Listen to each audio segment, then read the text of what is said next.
Bismillahirrahmanirrahim. Assalamualaikum warahmatullahi wabarakatuh.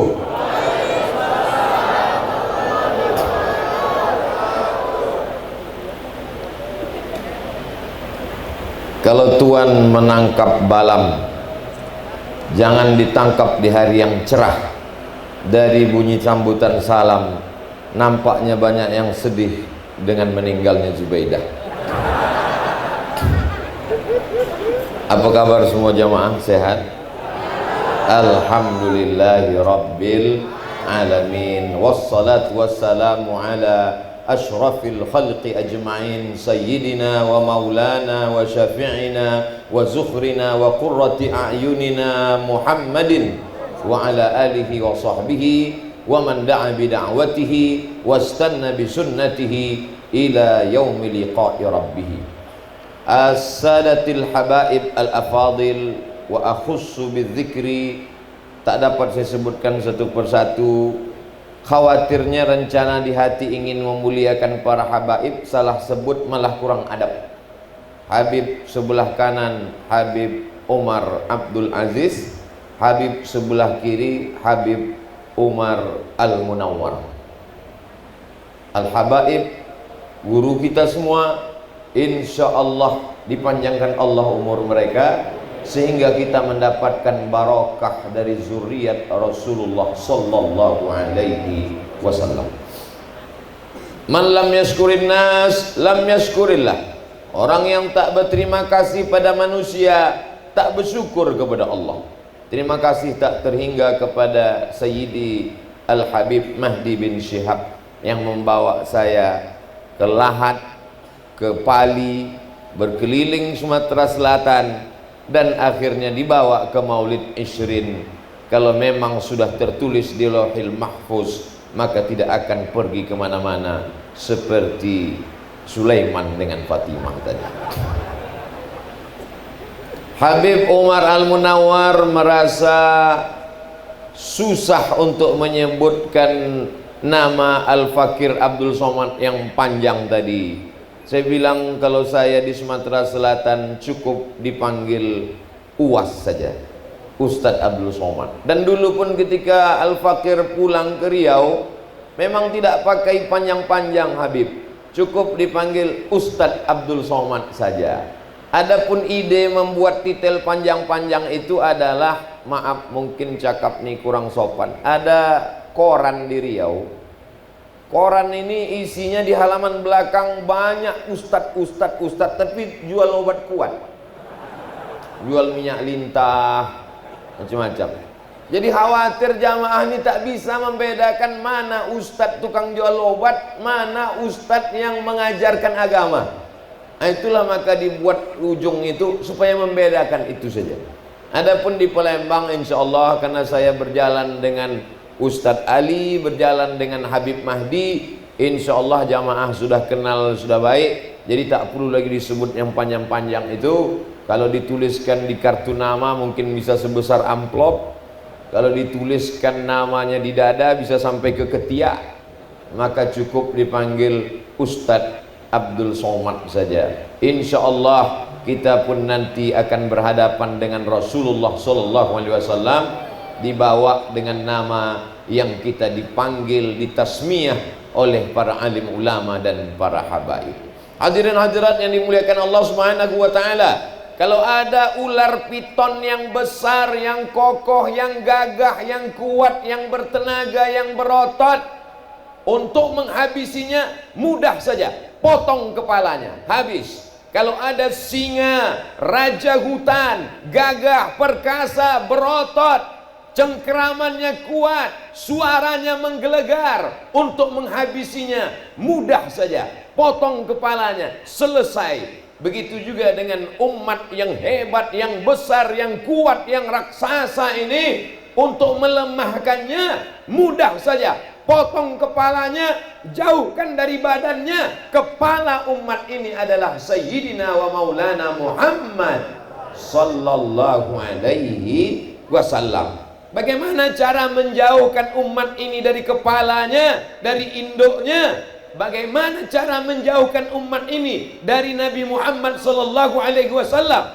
Cara yang pertama, ragukan hari kelahirannya. Dari kecil kita sudah diajarkan melalui lagu nasyid, 12 Rabiul Awal jatuh pada hari Isnin, Nabi Muhammad dilahirkan. Kecil kita sudah diajarkan lagu itu. Masuk ibtidaiyah begitu juga diajarkan. Masuk ke pesantren juga diajarkan bahwa Nabi Muhammad SAW lahir pada tanggal 12 Rabiul Awal, hari Senin. Sekarang diceramahkan di YouTube, di TV, di majelis. Mereka ingin supaya kita ragu tentang kelahiran Nabi. Ternyata Nabi Muhammad tidak lahir tanggal 12 Rabiul Awal. Apa ini? Taskik, meragukan, menyamarkan, supaya terlepaslah kepala ini dari badan. Tapi insya Allah usaha ini tidak akan berhasil. Kenapa? Karena setelah Maulid Arba'in dilanjutkan dengan Maulid Isrin, dilanjutkan dengan Maulid Tis'in. Setiap hari adalah Maulid, setiap hari adalah mengenang Sayyidina Muhammad sallallahu alaihi wasallam. Cara yang kedua adalah ragukan tempat kelahirannya. Setiap tokoh agama di dunia ini meyakini tempat kelahiran Nabi kami di sini, tempat kelahiran Tuhan kami di sini, tempat kelahiran tokoh kami di sini. Rumah itu dari sejak zaman dulu sampai zaman hari ini diyakini umat Islam, disitulah kelahiran Nabi Muhammad sallallahu alaihi wasallam. Tapi hari ini apa yang terjadi? Kalau umat Islam datang berziarah ke sana, dia akan diusir. Roh. Ditulis besar-besar, ini bukan rumah kelahiran Nabi Muhammad sallallahu alaihi wasallam. Allah ingin menjaga. Kalau memang itu bukan rumah kelahiran Nabi Muhammad sallallahu alaihi wasallam, kenapa tidak diratakan saja dengan bulldozer? Kenapa tetap diwujudkan dalam bentuk perpustakaan? Ternyata di lubuk hati mereka yang paling kecil masih mengakui disinilah kelahiran Nabi Muhammad sallallahu alaihi wasallam. Ragukan tanggal kelahirannya, ragukan tempat kelahirannya. Cara yang ketiga, katakan ayah dan ibunya sekarang sedang berada di neraka jahanam. Tulis di YouTube, nasib ayah ibu Nabi, enter, akan keluar video si fulan, video si fulan, video si fulan. Apa judulnya? Pengajiannya adalah tentang ayah dan ibu Nabi dalam neraka jahanam. Dari kecil kita sudah diajarkan bahwa ayah Nabi, ibu Nabi adalah ahlul fatrah. Wa ma kunna mu'adzibina hatta nab'atha rasula. Kami tidak akan mengazab sebelum kami mendatangkan rasul. Mereka terpelihara. Tapi orang di Palembang insya Allah tidak akan termakan dengan isu itu. Kenapa? Di Maulid Arba'in setiap malam mereka baca. Di Maulid Isrin dilanjutkan lagi. Bahkan tadi dibacakan Maulid itu ke telinga kita. Sayyidi Ali Al-Habsyi menulis dalam Simtub Durarnya, menulis dalam maulidnya bahwa dia berasal dari tulang sulbi yang suci, yang suci, yang suci. Di antara semua Quraisy yang dipilih adalah Abdi Manaf. Di antara semua Abdi Manaf yang dipilih adalah Abdul Muthalib. Di antara semua anak Abdul Muthalib yang dipilih adalah tulang sulbi Abdullah. Dan semua itu suci-suci, dipelihara oleh Allah subhanahu wa ta'ala. Kita bantah, kita hancurkan orang-orang yang menuduh. Sedangkan tetangga kita yang tak Islam pun bertanya, Ustadz Abdul Somad, ya saya ini mu'alaf Ustadz. Betul. Emak ayah saya tak Islam Pak Ustadz, sekarang sudah meninggal dunia. Bagaimana Pak Ustadz doa saya? Kau serahkan saja mereka berdua kepada Allah. Ya Allah, emak ayahku adalah hambamu, maka ku serahkan dia kepada engkau. Itu jawaban yang saya berikan. Menjaga hati jamaah. Tak sampai hati saya mengatakan, Pak Ustadz, mak saya tak Islam, meninggal, bagaimana hukumnya Pak Ustadz? Kau sabar saja ya, mereka berdua dalam neraka jahanam sedang mendidih.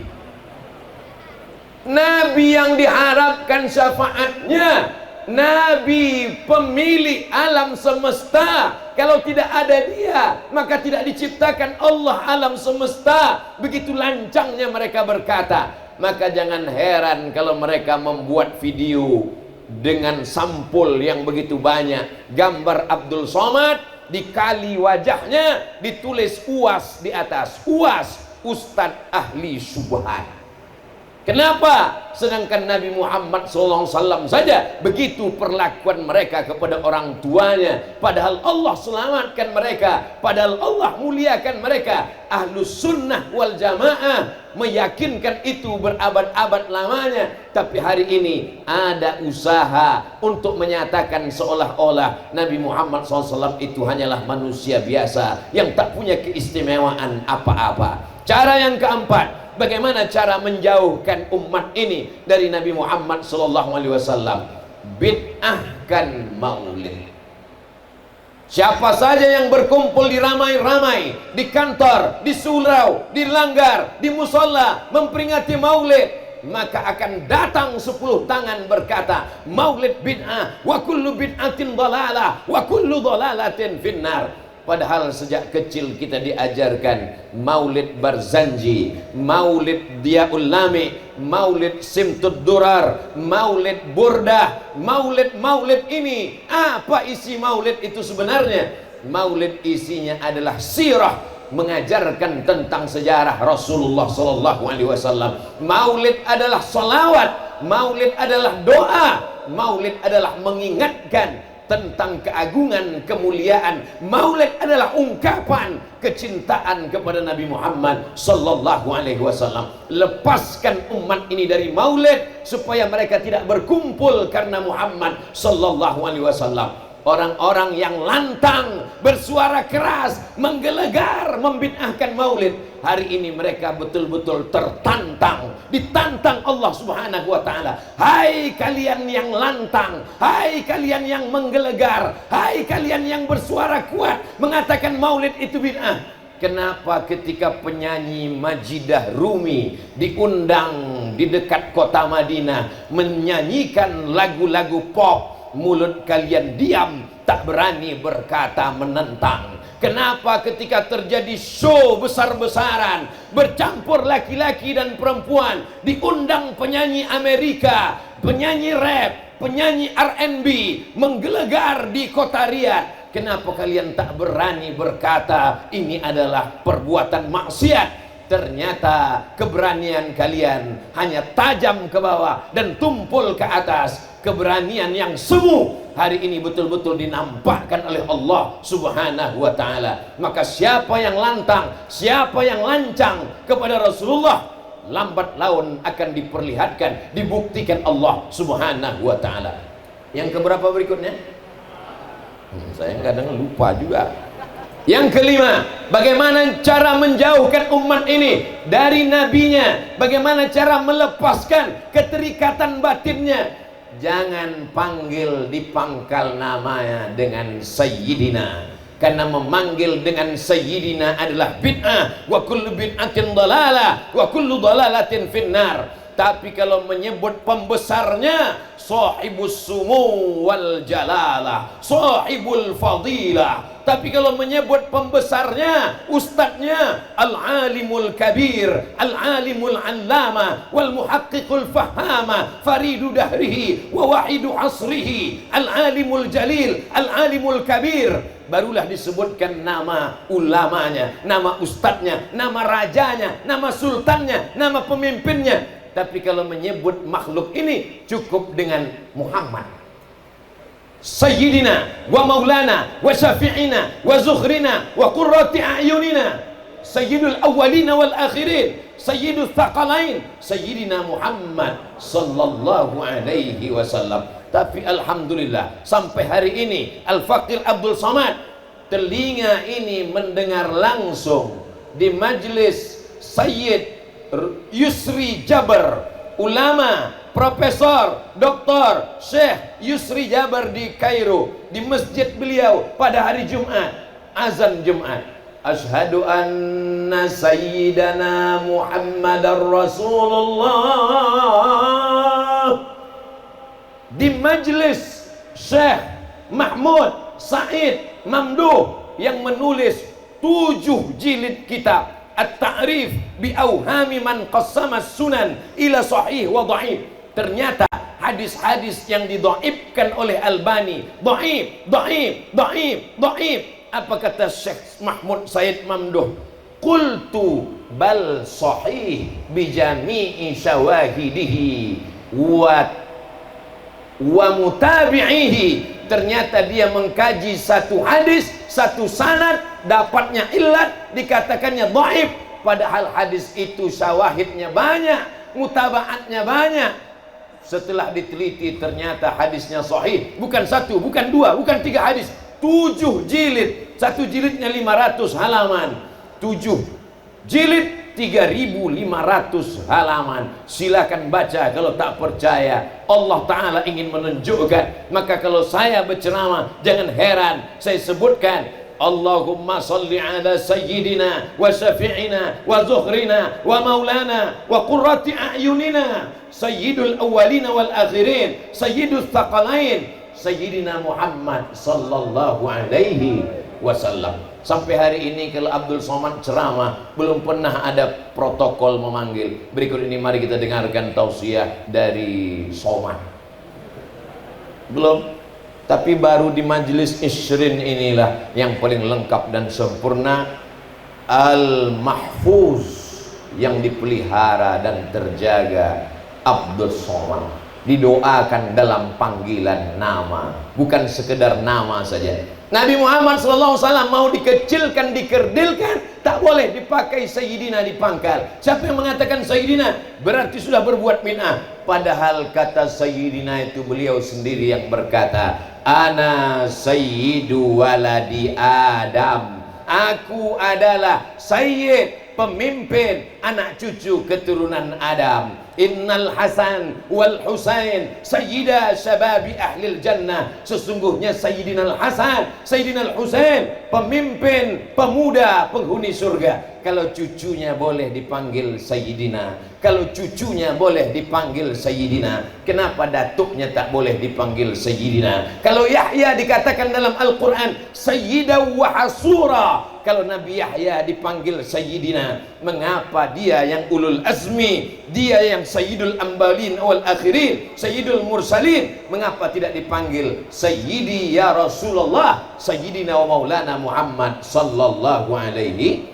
wasallam? Semakin dibid'ahkan maulid, semakin kita perbanyak maulid. Semakin dibid'ahkan Sayyidina, makin kita tambah Sayyidina wa Maulana wa Syafi'ina wa Zukhrina wa Qurrati a'yunina. Sampai akhirnya siapa yang paling banyak, siapa yang paling kuat, siapa yang paling sering, dialah yang akan menang. Cara melawannya tak cukup hanya sekedar dalil, tapi terus gemborkan, terus syiarkan, terus ulang. Maka dua kemungkinan, kalau kita lelah mereka akan menang, kalau mereka yang lelah insya Allah kita gas terus. Maulid Arma'in, Maulid Isrin, Maulid Khamsin, Maulid Tis'in, Maulid Yaum Walailah sampai hari kiamat insya Allah. Allahu Akbar. Yang keenam, bagaimana cara melepaskan umat ini dari Nabi Muhammad sallallahu alaihi wasallam? Maka tak lain tak bukan adalah hilangkan kecintaan kepada Nabi sebagai Sayyidul Arabi wal Ajam. Dia adalah Arab, mau dipungkiri, mau disukai, mau tidak. Qur'anan Arabiyan, Quran itu diturunkan dalam bahasa Arab. Siapa yang mau mengingkari itu? Sampai hari ini belum pernah saya melihat ada orang membaca Quran pakai bahasa Indonesia. Kalaupun dibacanya huruf Latinnya karena tak pandai baca Arab, tetap juga bunyinya bunyi Arab, walaupun lain agak segini, ya asin gitu. Karena A-nya 2 biji. Al-ladzina gitu. Padahal al-ladzina. Karena tak pandai dia mengaji. Adapun orang berdoa sholat, belum pernah hari ini saya mendengar ada orang sholat pakai bahasa Indonesia. Itu belum ada lagi. Belum ada lagi orang sholat pakai bahasa Indonesia diterjemahkannya ke bahasa yang dia mampu. Inna sholati, my praying, wa mahyaya, my life, wa mamati, my die, lillahi ta'ala, for you, oh my God. Tak ada. Dia tetap berkata inna salati wa nusuki wa mahyaya wa mamati lillahi rabbil alamin. Belum pernah lagi ketika sholat, rasanya sudah banyaklah tempat saya sholat. Sholat saya di Sydney, sholat saya di Melbourne, sholat saya di sana. Belum pernah lagi saya dengar mereka mengatakan peace be upon you, oh all my brother. Saya sebenarnya cuma mau ngasih tahu pernah ceramah di Australia itu aja. Mereka yang rambutnya pirang, matanya biru, tetap berkata Assalamualaikum warahmatullah. Mengapa membenci dia? Karena Arab. Kenapa membenci Arab? Ini adalah salah satu untuk menjauhkan. Padahal dulu mereka begitu bangganya mengikut tradisi-tradisi Arab. Orang-orang Eropa membuat rumah dengan arsitektur Arab. Orang Eropa kalau dia kaya, kalau duitnya banyak, maka dia akan buat rumah mengikut arsitektur Arab. Orang Barat yang mengikut Arab punya istilah khusus namanya mozarabik. Bahkan pakaian ini dari Barat.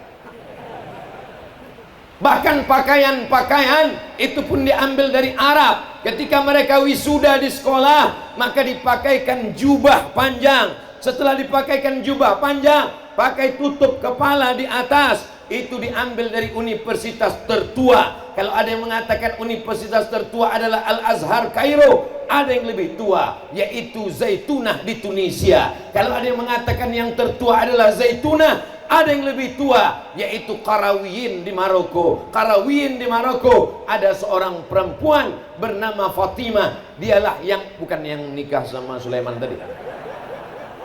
Fatimah inilah yang mendesain pakaian alumni-alumni dari Universitas Qarawiyyin. Kalau mereka sarjana, dipakaikan pakaian itu. Lalu orang di Spanyol, ketika Islam berkuasa di Andalusia, di Cordova, mereka melihat kehebatan umat Islam, mereka tiru pakaian itu. Akhirnya pakaian itu dipakai di universitas-universitas Eropa. Datang orang Indonesia yang belajar ke Barat, ke Inggris, ke Perancis, ke Jerman, mereka bawa pakaian itu pulang sampai ke negeri kita. Dikatakan pakaian itu dari Barat, padahal dari Arab. Nama pakaiannya toga. Pakai jubah tak mau, pakai sorban tak mau, pakai toga ya bodoh. Padahal asalnya sama. Orang kita ini meniru-niru, sampai warna rambut pun ditiru, sampai warna kuku pun ditiru, sampai tato pun ditiru. Yang penting orang Barat. Padahal orang Barat pakai rambut macam sumbu kompor, tak mandi, kotor, kukunya hitam. Ketika dia sedang liburan, ketika dia sudah masuk kerja, dia rapi, pakai jas, mandi, bersih. Yang sampah-sampahnya itulah yang diikut oleh masyarakat kita. Insya Allah kalau dia maulid, dia akan bersih, karena dia tidak akan datang maulid kalau bukan dengan pakaian yang bersih, yang harum semerbak. Peci Abdul Somad yang hitam bedaki pun tak diakui di maulid, diganti dengan yang putih bersih. Saudara yang dimuliakan Allah Subhanahu wa taala, mengikut sunnah Rasulullah sallallahu alaihi wasallam, sorban Abdul Somad diganti. Tapi dibisikkan Habib Mahdi tadi di belakang, itu peci dengan kain itu biasanya untuk walimah, kata dia. Datang pula cemas saya di dalam. Saudara yang dimuliakan Allah Subhanahu wa taala, berikutnya yang ketujuh, bagaimana cara menjauhkan umat ini setelah benci kepada Arab, tak suka kepada Arab. Arab adalah teroris, bahasa Arab bahasa radikal, bahasa penjahat, bahasa ISIS. Dijauhkan dari huruf-huruf Arab. Orang Persia tidak pakai bahasa Arab, tapi masih pakai huruf Arab. Orang Urdu Pakistan tidak bahasa Arab, tapi masih pakai huruf Arab. Orang Patani Thailand Selatan bukan orang Arab, tapi masih pakai huruf Arab. Kenapa kita malu memakai huruf Arab Melayu? Dulu Abdul Somad waktu masih kecil mau masuk SD, kata kepala sekolah, coba pegang telinga kanan pakai tangan kiri. Tak sampai, tak diterima masuk SD. Dimasukkan ke sekolah di depan rumah, namanya sekolah Arab. Belajar hanya pakai huruf Arab, tapi Arabnya Arab Melayu. Kelas 1 Arab Melayu, kelas 2 Arab Melayu, kelas 3 Arab Melayu. Muncul masalah kelas 4, tak bisa tulis Latin ABCD EEFG HIJK, hanya bisa alif bata sajim hakho, huruf Arab Melayu.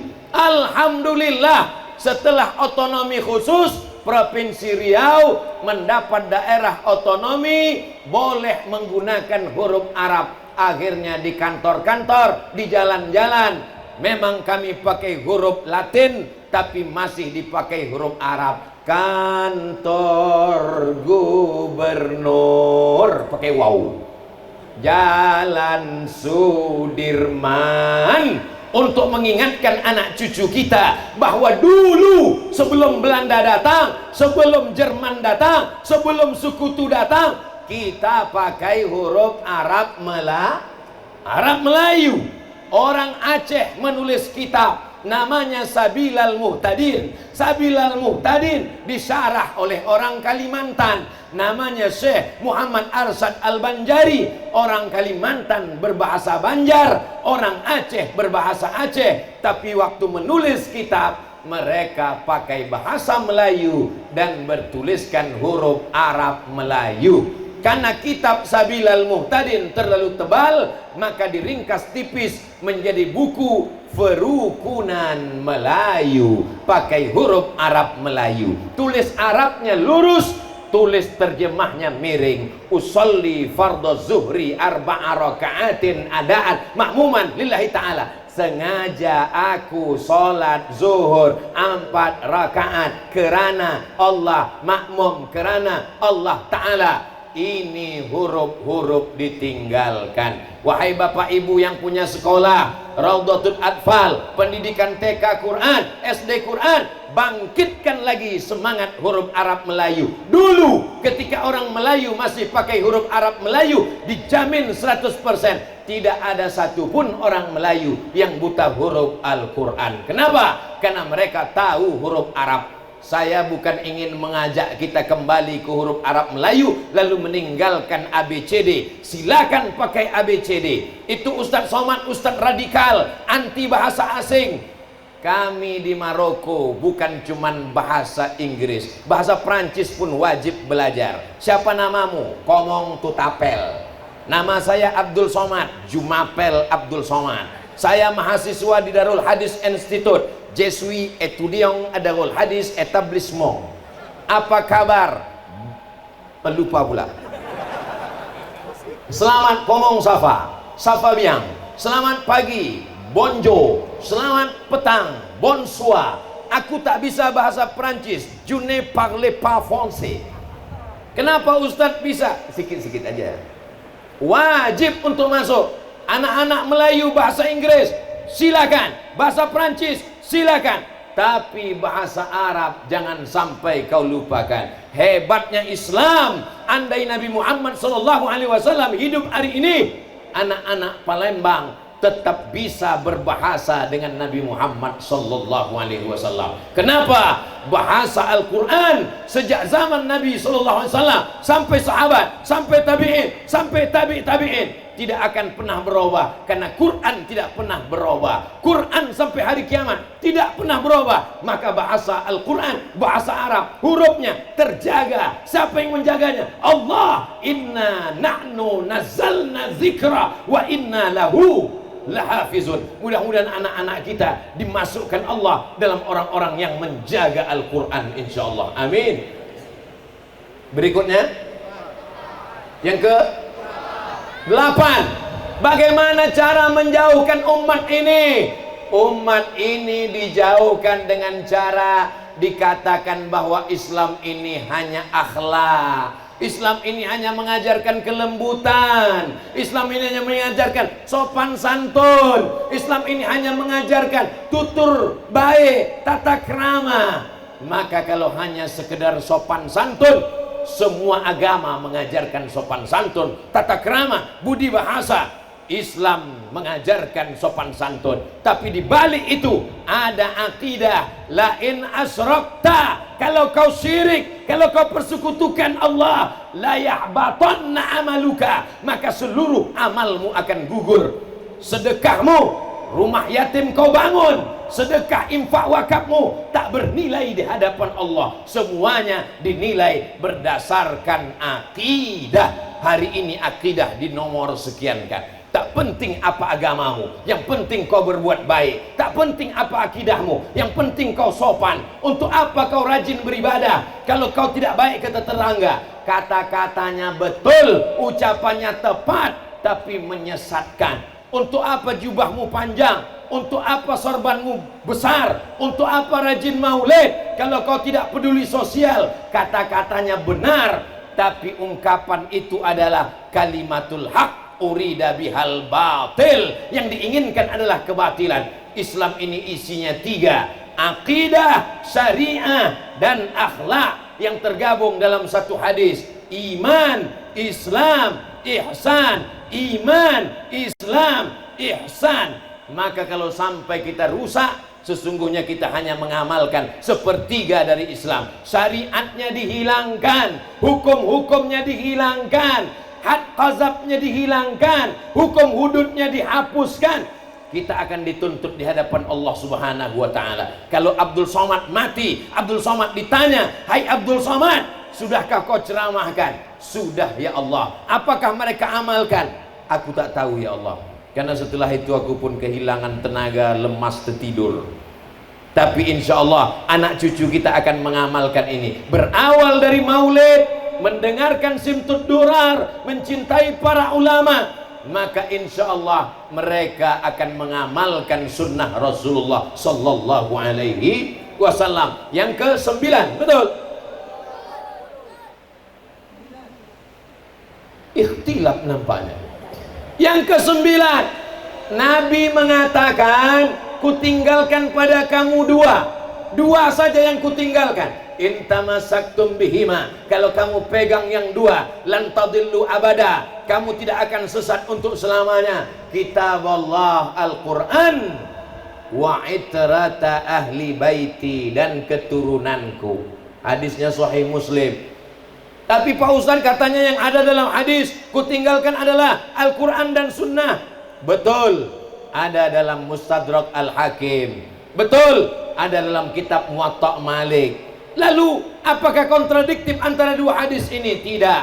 Allah, Al-Quran, Sunnah Rasulullah ada dua. Sunnah dalam bentuk tulisan, Sahih Bukhari, Sahih Muslim, Sunan Abi Daud, Sunan Nasai, Sunan Tirmizi, Sunan Ibni Majah, Muwatta Malik, Musnad Ahmad bin Hanbal, Sunan Ad-Darimi, Musannaf Ibni Abi Syaibah, Mustadrak Al-Hakim. Dia hanyalah tulisan tinta di atas kertas, dia tidak bergerak. Lalu mana sunnah yang bergerak? Sunnah yang bergerak adalah zuriat keturunan Rasulullah Sallallahu Alaihi Wasallam. Dari mulai ujung rambut mereka sampai ke ujung kaki, bagaimana cara memasang imamah, mereka bersanad dari ayah mereka, dari datuk mereka, sampai kepada Sayyidina Al-Husain, sampai kepada Sayyidina Ali, sampai kepada Sayyidina wa Maulana Muhammad Sallallahu Alaihi Wasallam. Dari mulai cara memakai cincin di kelingking, dari mulai pakai tongkat, dari mulai memakai burdah, dari mulai memakai imamah, dari mulai memakai jubbah, mereka mengamalkan sunnah karena mereka bangga dengan sunnah datuk-datuk mereka, sampai hari ini terpelihara. Lalu kenapa dikatakan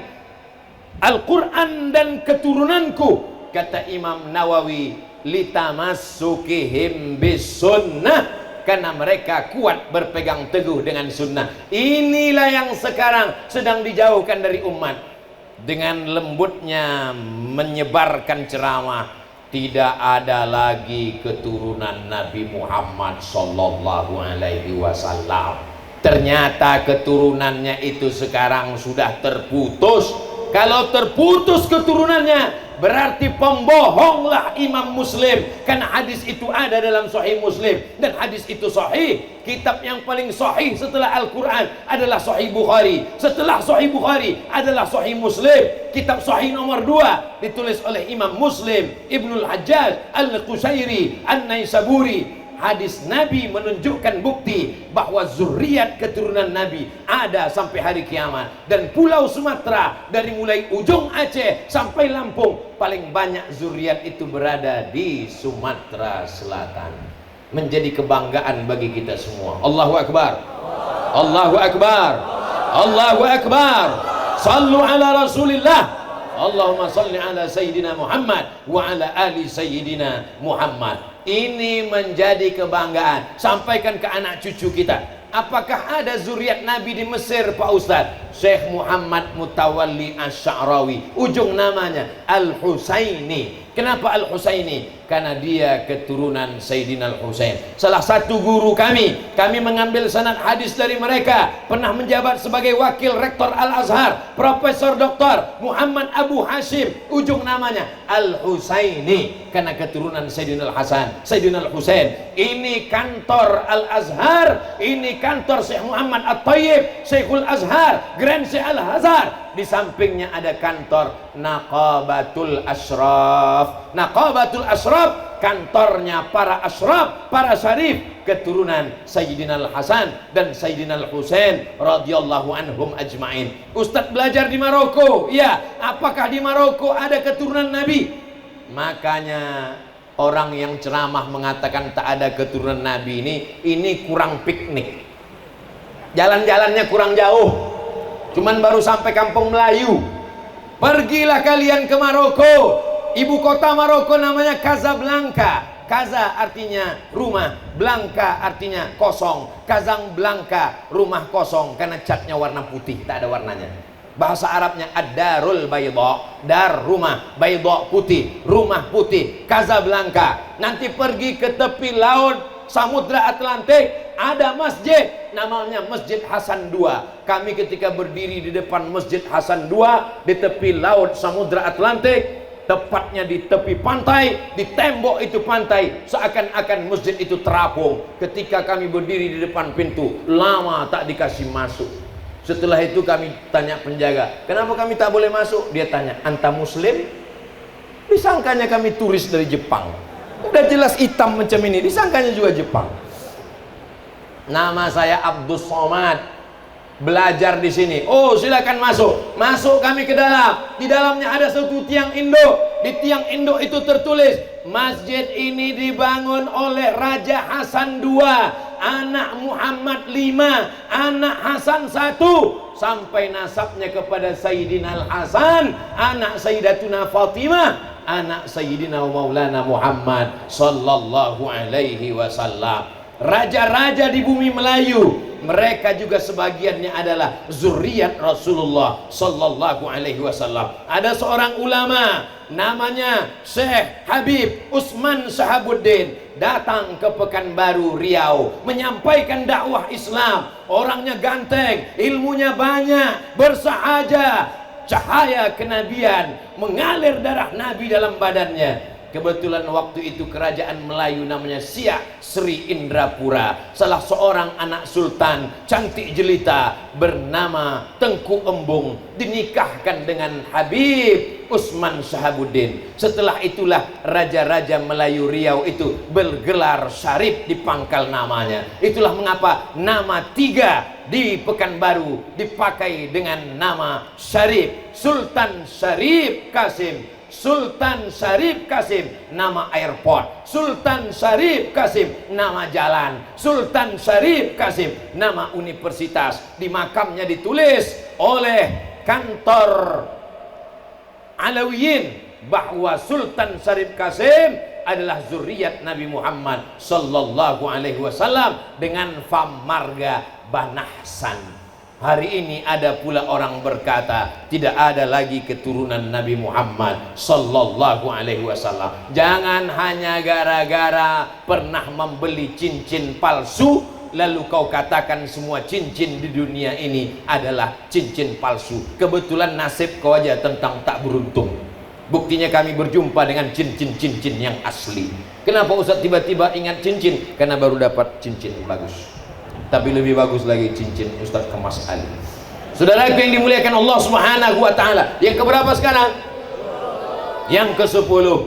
Dijauhkan umat ini dari pembacaan pengenangan tentang Nabi Muhammad SAW melalui tawassul. Tidak boleh bertawassul dengan menyebut Nabi Muhammad SAW. Siapa yang bertawassul, berdoa dengan Nabi, maka dia musyrik. Mereka mensyirikkan orang yang bertawassul dengan Nabi. Makanya saya sebelum berdoa selalu saya baca, Allahumma inni atawassalu ilaika bihaqqi nabiyyika Muhammad sallallahu alaihi wasallam wa alihi thayyibin at-tahirin wa ashabihil mayamin wan nabiyyin was-siddiqin wasyuhada was-shalihin wal malaikatil muqarrabin wal ulama'il amilin wal awliya'is shalihin.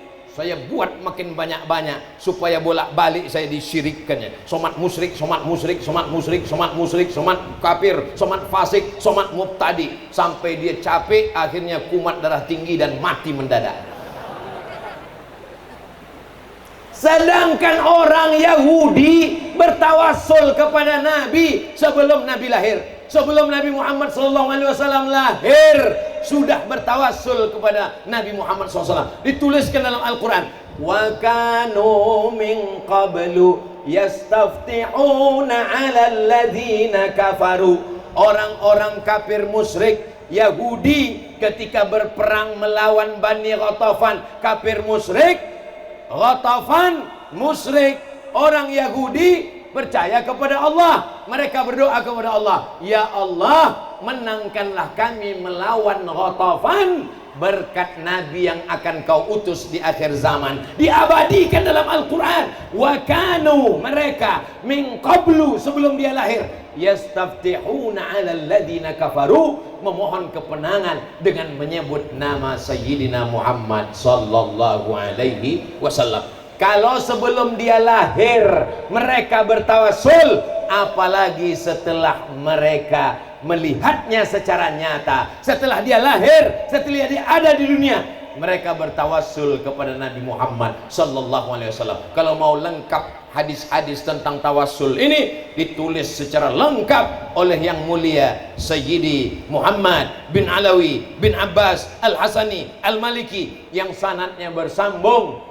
Orang Palembang ambillah sanad langsung dari murid almarhum Sayyid langsung kepada Sayyid Umar Abdul Aziz, yang langsung murid daripada Sayyid Muhammad bin Alawi bin Abbas Al-Hasani Al-Maliki. Dalam kitabnya Mafahim Yajib an Tusahhah, Nabi Muhammad sudah dijadikan sebagai tawassul sebelum dia ada dalam bentuk wujud di alam nyata, karena dia makhluk yang diciptakan Allah, paling tua. Di mana kita bisa tahu? Makanya dengarkanlah pembacaan maulid. Dalam pembacaan maulid tadi dikatakan, riwayat dari Jabir, riwayat dari Abu Hurairah, bahwa Nabi SAW sudah ada sebelum alam semesta ada. Maka ketika Nabi Adam diciptakan, lalu Nabi Adam mengangkat kepalanya, lamma khalaqtani, ketika kau ciptakan aku dari tanah, nafakhta fi ruhi, kau tiupkan ruh ke dalam tanah, rafa'tu ra'si, ku angkat kepalaku. Saat kepalaku ku angkat, kulihat di tiang aras ada nama yang bersanding dengan namamu, dan nama itu adalah nama Sayyidina wa Maulana Muhammad sallallahu alaihi wasallam. Maka Nabi Adam pun berdoa, Rabbana zalamna anfusana wa illam taghfir lana wa tarhamna lanakunanna minal khasirin. Allahumma inni atawassalu ilaika bihaqqi Muhammad. Aku meminta kepadamu ya Allah, aku bertawassul kepadamu ya Allah berkat Nabi Muhammad sallallahu alaihi wasallam. Kita berdoa disuruh bertawassul, ya ayyuhalladzina amanu taqullaha wabtaghu ilaihil wasilah. Ya ayyuhalladzina amanu ittaqullaha wabtaghu ilaihil wasilah, dan kita siang pagi malam 5 kali mendoakan wasilah untuk dia. Allahumma rabb hazihi da'wati tammah wassalatil qa'imah ati sayyidana Muhammadanil wasilata. Kenapa wasilah kita mintakan, tapi kita tidak berwasilah kepada Allah melalui dia? Inilah orang bodoh tapi dipelihara. Minta wasilah kepada Allah, minta dijadikan dia sebagai wasilah. Ati sayyidana Muhammadanil wasilata wal fadilah wasyarafa wad darajatal aliyatar rafi'ah wab'athullahumma maqaman mahmudan alladhi wa'adta. Dan Allah kalau sudah berjanji, innaka la tukhliful mi'ad. Tapi bagaimana cara mereka menjauhkan kita dari Nabi? Jangan bertawassul kepada Nabi Muhammad, karena dia sudah meninggal dunia. Disangkanya Nabi Muhammad itu meninggal macam kucing mati. Nabi SAW punya kehidupan khusus. Ketika kita mengucapkan salam kepada dia, inna salataka ma'rudatun alaika, inna salataka ma'rudatun alayya. Salawat kalian di kota Palembang dibawa ke makam Nabi Muhammad di kota Al-Madinah Al-Munawwarah. Kaifa salatuna ma'rudatun alaika wa qad arimta. Bagaimana mungkin selawat kami dibawa kepada engkau padahal engkau sudah mati dimakan cacing tanah? Ya Rasulullah, sahabat-sahabat itu rasional. Mereka bertanya, mereka bukan diam saja, mereka bukan sami'na wa ata'na saja. Mereka orang-orang yang berakal, mereka fatana, mereka cerdas, mereka azkiya, bukan aghbiya. Mereka bertanya, bagaimana mungkin selawat kami dibawa ke makammu padahal engkau sudah mati? Apa jawab Nabi sallallahu alaihi wasallam?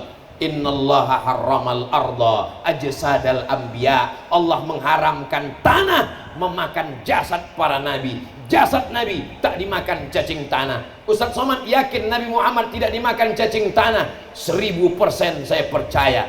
Pernah Ustaz menengoknya? Belum. Lalu kenapa Ustaz percaya?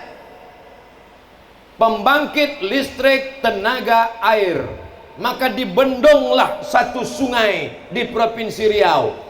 Karena sungai dibendung, maka tenggelam 3 kecamatan. Akhirnya masyarakat di kecamatan ditransmigrasikan. PLTA Koto Panjang, pembangkit listrik tenaga air Koto Panjang Kabupaten Kampar Provinsi Riau. Akhirnya pemerintah mengumumkan semua kecamatan, desa-desa silakan pindah. Tapi kan tak mungkin kalau hanya masyarakat yang pindah. Kubur-kubur juga silakan bawa pindah, karena tak mungkin nanti pas mau Idul Fitri, mau bulan Ramadan, ziarah ke PLTA. Aila hadratin Nabi, kepada yang ada di PLTA ini Al-Fatihah, kan tak mungkin. Akhirnya kubur-kubur diangkat. Salah satu kubur yang diangkat adalah Mursyid Tariqah An-Naqsabandiyah, muridnya yang melihat kejadian langsung, bercerita ke Abdul Somad. Ketika digali, ketika dibuka, wajahnya tersenyum sama seperti baru saja dimakamkan kemarin sore. Sedangkan Khalifah Mursyid Syekh Tarekat yang berzikir jauh dengan Nabi diselamatkan, takut cacing tanah memakannya. Apalagi Sayyidina Maulana Muhammad sallallahu alaihi wasallam. Seorang sultan yang soleh bernama Nuruddin Zangki bermimpi. Dia bermimpi bahwa ada orang yang mulai menggali-gali tanah, ingin menggapai jasad Nabi Muhammad sallallahu alaihi wasallam. Maka Nuruddin Az-Zangki datang ke kota Madinah. Dia kerahkan semua mata-mata, periksa sekeliling makam Nabi. Apa yang terjadi? Ternyata ada orang Yahudi pura-pura masuk Islam, lalu kemudian menyewa rumah dekat dari Masjid Nabawi. Dia gali kamarnya, dia lobangi menuju kamar makam Rasulullah sallallahu alaihi wasallam. Tangkap, pancung kepalanya. Ternyata dia ingin mencuri jenazah Nabi, tapi tidak semudah itu. Nuruddin Zangki lah yang mengecor dengan timah dan besi di tembok sekeliling makam Rasulullah sallallahu alaihi wasallam. Tidak akan terjadi karena Allah menjaga dan memeliharanya. Tidak akan terjadi siapapun yang akan merusak jasad Nabi Muhammad sallallahu alaihi wasallam. Hari ini mukjizat-mukjizat itu disamarkan. Muhammad hanya manusia biasa.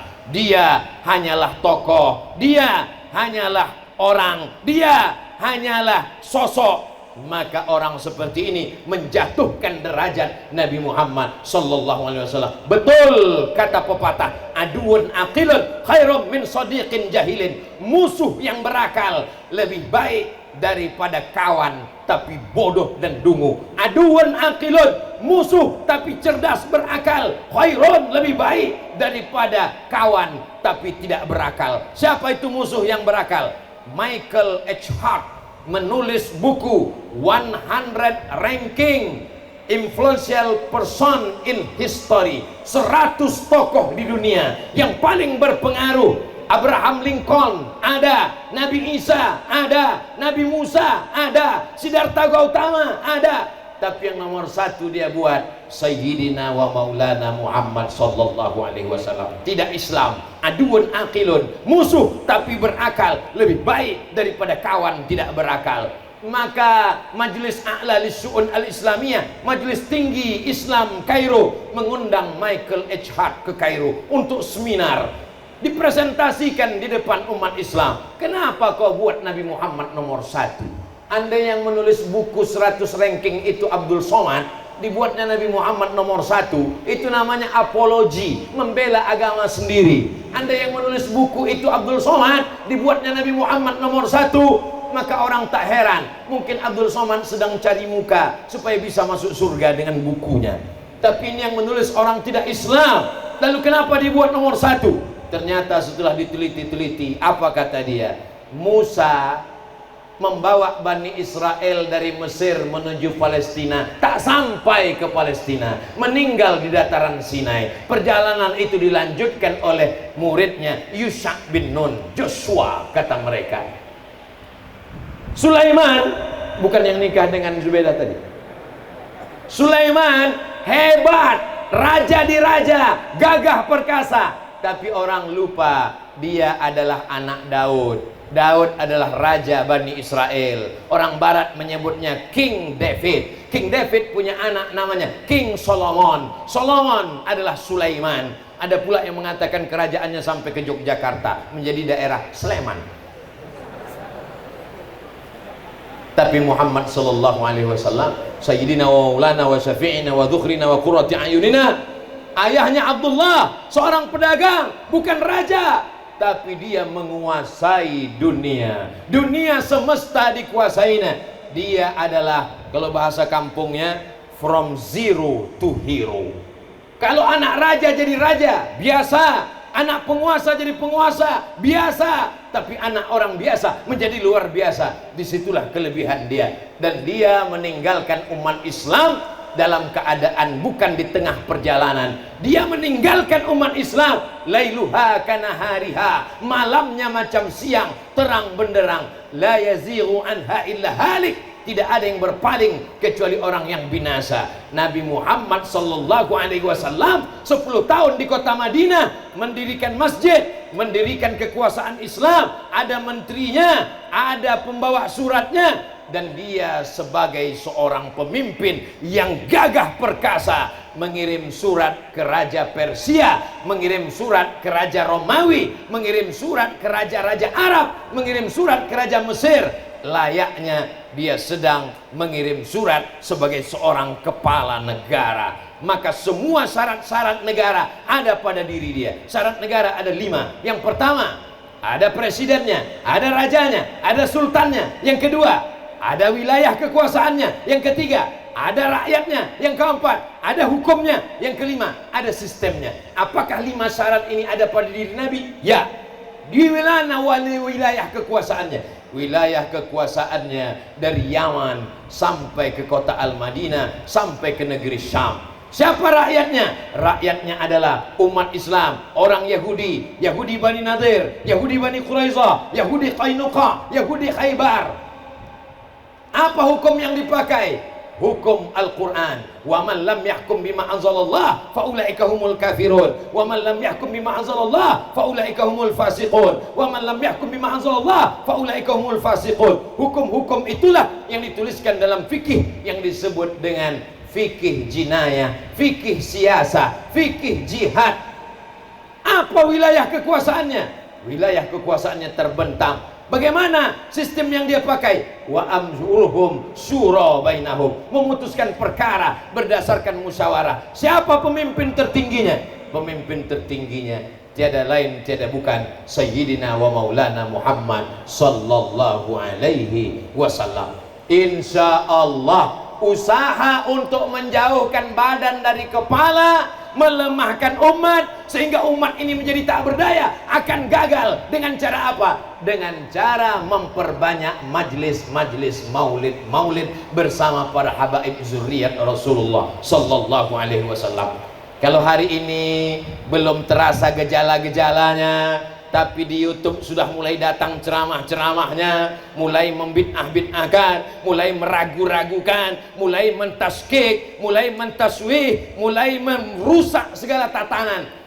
Saya khawatir lambat laun mereka pun akan sampai ke kota Palembang. Tapi kita sudah siap untuk menghadapi itu semua. Siap dengan mengadakan maulid terus, siap bersama dengan ahli bait, siap dengan zuriat Rasulullah. Takbir. Ini akan ditonton oleh orang seluruh penjuru dunia, dari Sabang sampai Papua, untuk negara kesatuan Republik Indonesia. Saudara-saudara kita yang ada di perantauan mencari rezeki di Hong Kong, di Bangkok, di Tokyo, di Saudi Arabia, di Jazirah Arab, di Eropa, mereka menyaksikan kita pada malam hari ini melalui channel Ustadz Abdul Somad Official. Subscribe, like, share, and comment. Saudara yang dimuliakan Allah Subhanahu wa taala, kenapa semangat betul Ustadz malam ini? Tak tahu entah kenapa tiba-tiba semangat. Mungkin karena dapat topi dan kain baru ini. Yang baik datang dari Allah, yang tak baik dari Al-Fakir. Mohon maaf, suara melengking, kurang adab, su'ul adab kepada para habaib. Mudah-mudahan para habaib senantiasa mendoakan Al-Fakir Abdul Somad. Aqulu qauli hadza astaghfirullah li wa lakum. Terima kasih atas segala perhatian. Mohon maaf atas segala kesilapan dan kekhilafan. Kita tidak pernah berpisah karena kita tetap bersama dalam doa. Doakan Abdul Somad supaya mati dalam keadaan husnul khatimah, diakui sebagai umat Nabi Muhammad sallallahu alaihi wasallam. Inni uhibbukum fillah. Aku mencintai kamu karena Allah. Aku mencintai para habaib karena Allah. Aku menyambung silaturahim kepada habaib pada Allah. Mudah-mudahan ketika Nabi mengajak cucu-cucunya ini masuk surga, mereka menyeret tangan Abdul Somad juga ikut bersama mereka insyaallah. Amin ya rabbal alamin. Terima kasih segala perhatian. Mohon maaf segala kesilapan dan kekhilafan. Wassalamualaikum warahmatullahi wabarakatuh.